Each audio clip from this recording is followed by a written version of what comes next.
One of the women from the sales teams came up to me and she said, I love when you talked about listening to learn rather than listening to respond. She said, when I am trying to make my sale, this is what she said to me. She said, you talked about in Sierra Leone about how you started to listen to the community after the war to see what they needed.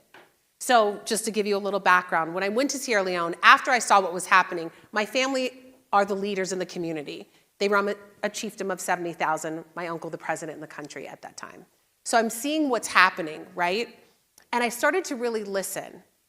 Now, everyone in my family who was running the chiefdom, I said to them, is it okay if I go and ask questions and learn?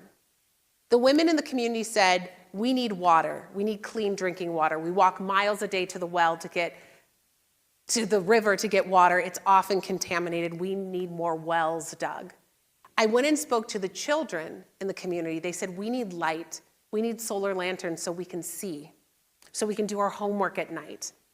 And I also spoke to the kids in the community, the girls in the community, and they started to share. They were like, you know, this is an embarrassing conversation, but we drop out of school due to our menstrual cycle because we don't have access to sanitary pads. This is what we need.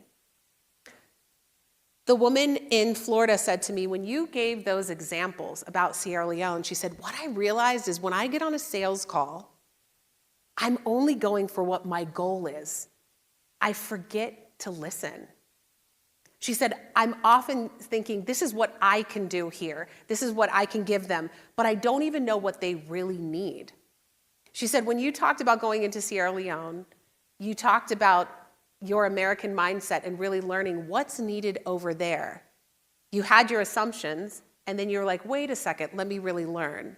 She said, what I realized in that moment, when I really listened to learn to that customer, I can see what else I can actually offer them or how I can even be more of service. She said, thank